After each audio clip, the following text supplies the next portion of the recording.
Le message est arrivé pendant que je prenais un café dans mon café préféré du centre-ville. Un mardi matin tout à fait ordinaire, rien de spécial. Je faisais défiler mon téléphone, à moitié réveillé, quand le message de maman est apparu à l'écran. Saute Noël cette année, la famille de ta sœur est invitée. Je suis restée à fixer ces mots pendant une bonne minute, mon latte refroidissant dans ma main. Sauter Noël? Comme ça? Sans explication, sans excuse, juste, sauter Noël? Mes doigts tremblaient légèrement quand j'ai répondu, pourquoi? Les 3 petits points sont apparus. Ont disparu. Sont réapparus. Finalement, sa réponse est arrivée, honnêtement? J'aurais préféré qu'elle n'arrive jamais. Nous voulons maintenir l'apparence d'une famille riche. J'ai ri. Vraiment ri, à voix haute, au milieu du café, faisant se retourner quelques personnes. Mais ce n'était pas drôle. Pas du tout. C'était ce genre de rire qui arrive juste avant les larmes, celui qui surgit quand quelque chose est tellement absurde, tellement douloureusement ridicule, que le cerveau ne sait pas comment réagir autrement. Voilà le problème avec ma famille. Ma sœur Elena, l'enfant en or, Elena parfaite, Elena qui ne fait jamais rien de mal, a épousé ce type, Marcus, il y a 3 ans. Il travaille dans la finance, conduit une BMW, porte des costumes hors de prix et parle d'investissement et de portefeuille à chaque réunion de famille. Ils vivent dans une maison de banlieue sans âme avec leurs 2 enfants, tous 2 inscrits dans des écoles privées, tous 2 prenant des cours de piano et de tennis. Et moi? Je suis l'erreur. La déception. Celle qui n'a pas bien épousé, qui n'a pas eu d'enfant avant 30 ans, qui n'a pas suivi le petit scénario parfait que maman et papa avaient écrit pour leur fille. Je suis graphiste. Je travaille en freelance, ce qui, aux yeux de mes parents, signifie au chômage mais avec un ordinateur. Je vis seule, ce qui se traduit apparemment par seule et désespérée. Et je conduis une Honda de 7 ans, qui fait figure de trottinette à côté de la BMW de Marcus. Mais voilà ce que maman et papa ne racontent pas lors de leur dîner chic, cette belle maison dans laquelle ils vivent? Celle avec la pelouse parfaitement entretenue et le garage 3 voitures? Celle où ils accueillent Elena, Marcus et les petits-enfants à chaque fête, exhibant leur famille réussie aux voisins. Oui. C'est moi qui ai acheté cette maison. Il y a 5 ans, quand l'entreprise de papa a fait faillite et qu'ils étaient sur le point de tout perdre, j'ai vidé mes économies. Chaque centime que j'avais mis de côté pour mon avenir, mes rêves, ma maison, un jour, je leur ai donné. Pas prêté. Donné. Parce que c'est ce que fait la famille, non? C'est ce que font les bonnes filles. Ils ont promis de me rembourser. Juste le temps de nous remettre sur pied, avait dit papa, les larmes aux yeux. Tu nous sauves, ma chérie. 5 ans plus tard, j'attendais toujours qu'ils se remettent sur pied. J'attendais toujours la moindre reconnaissance de ce que j'avais sacrifié. Je continuais d'aller au dîner de famille dans ma Honda, honteuse, à écouter maman se vanter des réussites d'Elena pendant que je poussais les pâtes dans mon assiette. Et maintenant ça. Sauter Noël. Parce que ma présence, moi, la véritable propriétaire de la maison dans laquelle ils vivaient, ruinerait l'esthétique de leur image parfaite de famille riche. Je suis restée dans ce café encore 1 heure, à fixer mon téléphone. La partie rationnelle de mon cerveau me criait de me calmer, de réfléchir, de ne rien faire d'irréfléchi. Mais l'autre partie, celle qui avait été silencieuse, accommodante et compréhensive pendant 5 longues années, en avait finalement assez. Mes doigts ont bougé presque tout seuls sur l'écran. Alors je vous suggère de louer une maison sur Airbnb pour faire semblant qu'elle est à vous, parce que celle dans laquelle vous êtes, je la mets en vente demain. Envoyez. Pendant environ 30 secondes, il y eut le silence. Un silence magnifique, paisible. J'ai pris une gorgée de mon latte désormais froid et j'ai ressenti quelque chose que je n'avais pas ressenti depuis des années, du pouvoir. Du contrôle. La fin du bullshit. Puis mon téléphone a explosé. Littéralement, j'avais l'impression qu'il allait vibrer et tomber de la table. Appel après appel après appel. Maman. Papa. Maman encore. Elena. Papa. Maman. Marcus, pour une raison quelconque. Maman. Maman. Maman. En quelques minutes, 48 appels manqués s'affichaient sur mon écran. J'ai posé mon téléphone face contre la table et commandé un autre latte. Quand je suis rentré chez moi ce soir-là, il y avait 73 appels manqués et environ 1 million de messages. Je les ai parcourus en réchauffant des restes de nourriture chinoise, honnêtement. C'était comme regarder une crise psychologique se dérouler en temps réel par messages interposés.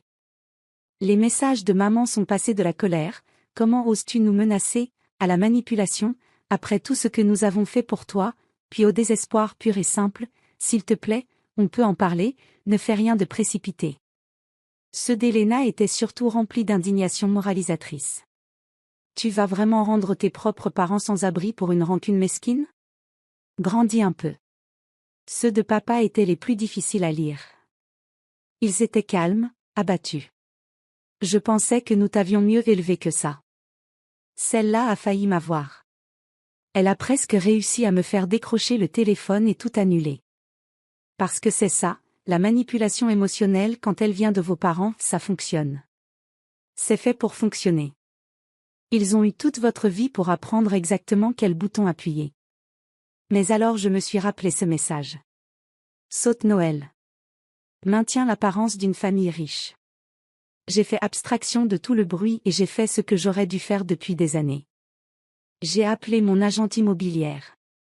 Jennifer a répondu à la deuxième sonnerie. Oui. Ça fait longtemps. Quoi de neuf? J'ai besoin de vendre un bien. Ok, parfait. Lequel? Celui de Maple Street. La maison avec 3 chambres et le grand jardin. Il y a eu un silence. La maison de tes parents? Ma maison, ai-je corrigé. Celle dans laquelle mes parents vivent. J'en ai fini d'attendre qu'ils me remboursent. J'ai besoin de la vendre et de commencer réellement ma vie. Jennifer est restée silencieuse un instant. Puis. Pour quand? Demain, c'est trop tôt. Elle a ri, mais pas d'un rire moqueur. D'un rire fier. Demain, ça marche. Je passerai vers 10 heures, je prendrai des photos, on lancera la paperasse. Ça va partir très vite, ce quartier est extrêmement recherché en ce moment. Après avoir raccroché, j'ai enfin écouté l'un des messages vocaux. Un seul. C'était maman, et elle pleurait. S'il te plaît, ma chérie, s'il te plaît, ne fais pas ça. Où est-ce qu'on ira? On ne peut pas se permettre de louer quelque chose de correct. Qu'est-ce que les gens vont penser? Noël de ta sœur sera gâché. Les petits-enfants pensent aux petits-enfants. Ils ne méritent pas un beau Noël chez mamie et papy? Je l'ai supprimé. Cette nuit-là, je n'ai pas réussi à dormir. Pas parce que je me sentais coupable, bon, peut-être un peu, mais surtout parce que je repensais à tous les Noëls passés assises à cette table, dans cette maison, à regarder maman s'agiter autour des enfants d'Elena tout en ignorant presque complètement mon existence. Toutes les fois où j'avais apporté du vin ou un dessert pour qu'on les écarte parce que Elena a déjà apporté quelque chose de mieux. Toutes les photos de famille où j'étais soigneusement placée sur le bord, facile à recadrer. J'ai repensé au jour où j'avais décroché un énorme contrat freelance avec une grande entreprise, le genre de contrat qui vous assure des années de stabilité, et à la réaction de maman. C'est bien, ma chérie. Elena, raconte à tout le monde la promotion de Marcus. J'ai pensé à mon 30e anniversaire, quand ils avaient oublié de m'appeler parce qu'ils étaient trop occupés avec un tournoi de foot de mon neveu. Et j'ai pensé à cette maison. Ma maison. Que j'avais achetée avec de l'argent que j'économisais depuis mes 16 ans. L'argent de chaque anniversaire, de chaque petit boulot, de chaque cadeau de diplôme. L'argent que j'étais censé utiliser pour voyager en sac à dos à travers l'Europe, ou verser un apport pour mon propre logement, ou lancer le studio de design dont j'avais toujours rêvé. À la place, il avait servi à sauver des parents qui me trouvaient désormais trop embarrassante pour être présente à Noël. Quand Jennifer est arrivée le lendemain matin, j'avais déjà commencé à rassembler les quelques affaires que j'avais laissées dans mon ancienne chambre. Des posters, quelques livres, une boîte de souvenirs du lycée. Maman et papa n'étaient pas là, ils étaient sûrement chez Elena, en train de réfléchir à la meilleure façon de gérer leur fille ingrate. Jennifer a parcouru la maison avec sa tablette, prenant des notes et des photos. Ça va se vendre très vite, répétait-elle. Excellente base, quartier magnifique, beaucoup de rénovations. Vous pourriez probablement obtenir. Je me fiche du prix, l'ai-je interrompu. Enfin, évidemment, je veux le prix du marché. Mais surtout, je veux que ce soit fini. Une coupure nette. Elle m'a regardé avec une expression à mi-chemin entre la professionnelle et l'amie inquiète. Tu es sûre de toi? Est-ce que j'étais sûre? J'ai regardé autour de moi le salon, le canapé que j'avais aidé papa à choisir, la couleur des murs que j'avais suggéré, les photos de famille sur la cheminée où je figurais à peine. Et j'ai repensé à ce message. Saute Noël cette année. Oui, ai-je dit. Je suis sûre. L'annonce a été publiée cet après-midi-là. Le soir même, nous avions 3 visites programmées et 2 offres sans même voir le bien. Apparemment, Jennifer ne plaisantait pas quand elle disait que c'était un bien très convoité. Mon téléphone a continué sa crise de nerfs. Les appels s'étaient un peu calmés, probablement parce qu'ils avaient compris que je ne répondrais pas, mais les messages continuaient d'affluer. Cette fois, Elena sortait l'artillerie lourde, m'envoyant des photos de mes neveux avec des légendes du genre. Ils vont être tellement tristes quand mamie et papy devront partir. Utiliser les enfants. Classe. Marcus a même tenté l'approche raisonnable, m'envoyant un long message sur les obligations familiales, les décisions émotionnelles, et sur le fait que nous devrions tous nous asseoir comme des adultes et en discuter rationnellement. J'ai répondu. Les adultes paient leurs dettes. J'attends toujours. La première visite a eu lieu jeudi. Jennifer m'a appelé après. 2 des 3 visiteurs veulent faire une offre. Ils sont prêts à prouver, prêts à aller vite. Ça pourrait être bouclé avant Noël. Noël. L'ironie ne m'a pas échappé. Ce soir-là, papa est finalement venu à mon appartement. Je l'ai vu à travers le Judas, l'air plus vieux que dans mes souvenirs, les épaules voûtées. Pendant une seconde, juste une seconde, j'ai failli ne pas ouvrir. Mais je l'ai fait. On doit parler, a-t-il dit doucement. Je l'ai laissé entrer, mais je ne lui ai pas proposé de café ni de s'asseoir. Il est resté debout dans mon minuscule salon, regardant autour de lui comme s'il découvrait mon espace pour la première fois. Peut-être que c'était le cas. Il n'était jamais venu auparavant. C'est vraiment très joli, a-t-il dit en désignant vaguement mon mur de création graphique, mon coin lecture chaleureux, ma vie soigneusement construite. Tu t'en es bien sorti. Merci. Un long silence. Ta mère, elle ne voulait pas dire ça comme ça, a-t-il fini par dire. À propos de Noël. À propos de cette histoire d'apparence. Elle est juste, stressée par l'argent, par le fait de suivre le rythme des voisins, par le fait de prétendre être ce que vous n'êtes pas? Il a sursauté. Ce n'est pas juste. Ah oui? Je me suis assise, surtout parce que mes jambes tremblaient. Papa, je vous ai tout donné. Toutes mes économies. Mon avenir. Et pendant 5 ans, pas une seule fois tu ne l'as reconnu. Pas une seule fois tu ne m'as demandé comment j'allais, si j'avais besoin d'aide, si j'allais bien. Vous avez pris mon argent et ensuite vous avez agi comme si c'était moi la honte de la famille. Nous sommes reconnaissants. Alors rembourse-moi. Les mots sont sortis plus forts que je ne l'avais voulu. Si vous êtes si reconnaissant, rembourse-moi. Ou au minimum, ne m'excluez pas de Noël parce que ma voiture n'est pas assez chère pour votre image. Il a ouvert la bouche. L'a refermée. Puis l'a rouverte. On ne peut pas te rembourser maintenant. Tu le sais. L'entreprise est encore en train de se remettre, depuis 5 ans. Pendant ce temps, Elena et Marcus viennent dîner toutes les semaines. Les petits-enfants reçoivent des jouets, des cadeaux, des fonds pour l'université. Maman se fait coiffer dans ce salon hors de prix. Vous êtes parti en croisière l'été dernier. Ne me dis pas que vous ne pouvez pas me rembourser, dis-moi la vérité. Que vous n'avez jamais eu l'intention de le faire. L'expression sur son visage m'a tout dit. Que j'avais raison. Qu'ils avaient passé 5 ans à espérer que j'oublie, ou que je sois trop polie pour en parler, ou que je reste la bonne fille, qui se sacrifie sans jamais se plaindre. Je pense que tu devrais partir, ai-je dit doucement. Il avait l'air de vouloir dire quelque chose d'autre. Quelque chose d'important, quelque chose qui aurait peut-être pu réparer tout ça. Mais quoi que ce soit, il l'a ravalé, et il est parti. La maison s'est vendue en 6 jours. Offre en liquide, sans condition, signature avant Noël. Les acheteurs étaient un jeune couple avec un bébé en route, et quand Jennifer m'a montré leur lettre d'offre, ils écrivaient à quel point ils étaient impatients de créer des souvenirs dans cette maison, de voir leurs enfants grandir dans ce jardin, d'y célébrer les fêtes, les anniversaires, tous ces moments qui transforment une maison en foyer. J'ai pleuré en la lisant. Des larmes de joie, de tristesse, de soulagement, tout mélangé. L'état des lieux final a eu lieu 3 jours avant Noël. Maman et papa avaient déjà commencé à déménager leurs affaires dans le sous-sol d'Elena, temporairement, disait-il, le temps de trouver un endroit. Elena ne m'avait envoyé qu'un seul message depuis la visite de papa. J'espère que tu es contente. Tu as détruit cette famille. Je n'ai pas répondu.